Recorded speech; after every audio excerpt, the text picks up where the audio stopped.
Hi, I'm Natalka Falcomer. I'm the president of OJO Home Canada. I'm working with buyers and sellers and realtors to make the home buying process more friendly, efficient, and successful. So let's talk a little bit about what happened in 2021. We spent the entire year not only talking about the pandemic, but also about the hot Canadian housing market. Just like the pandemic, we all wondered, when will it end? And will it end with a whimper? Or will it rage on? Well, we all know it raged on. As with the real estate market in 2020, the market in 2021 continued to surprise. Sales beat last year's annual record by about Thanksgiving weekend, and many cities in Canada surpassed the $1 million mark for average home prices. No one would have guessed this, especially if you were reading the sensationalized headlines saying that the bubble is bursting and demand is waning. Instead, tight supply, due to everything from supply chain and labor shortages to slow permitting processing, and steady high demand due to low interest rates and pandemic-induced savings, was a real news story. So what are we going to expect in 2022, and how, as agents, can prepare? I expect the following. Number one, expect talks about immigration to play a bigger role in the real estate story than it actually really warrants. Why? Because we're issuing record numbers of permanent residence visas, and most immigrants, my family included, typically settle in Canada's provinces and cities where the markets are already overheated, namely Ontario, BC, and Quebec.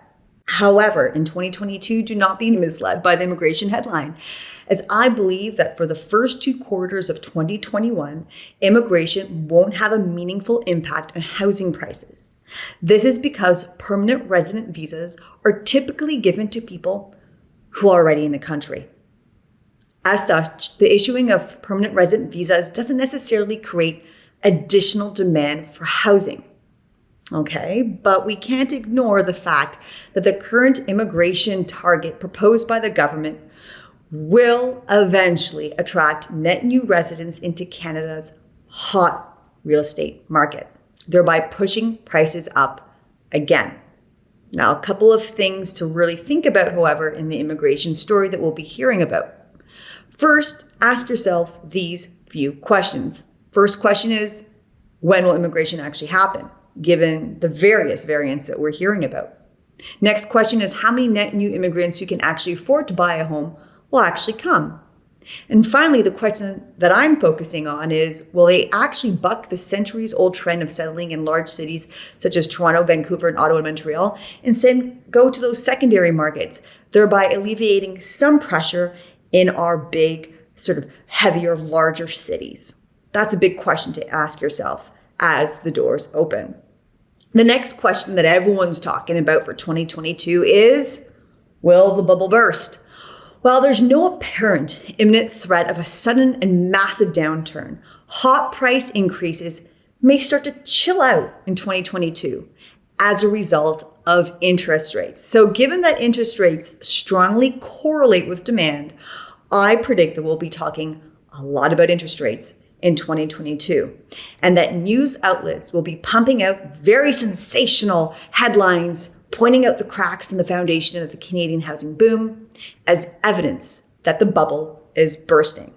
So, caveat, I do agree that if interest rates hit 1980s and 90s levels, we will have a problem. This is because it goes without saying, interest rates going up make it even more unaffordable to own a home. However, if interest rates hikes are reasonable and stay within that stress test range, we may finally see a stabilization in year-over-year growth, but we won't hit the bust of the real estate market cycle.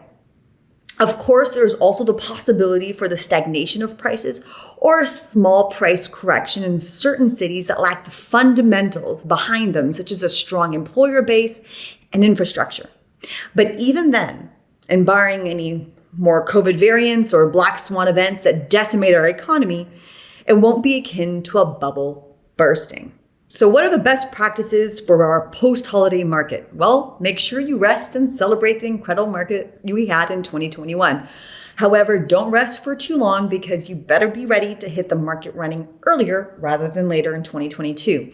This is because buyers are anticipating spring interest rate hikes, and they want to avoid this by buying So I recommend that you throw out the outdated notions about January and February being the slowest months to buy or sell.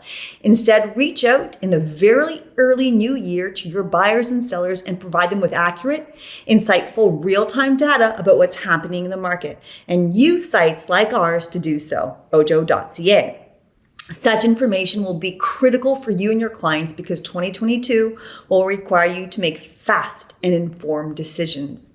Also, tune into this channel for more information about the trends and actionable advice you can use to have a successful 2022.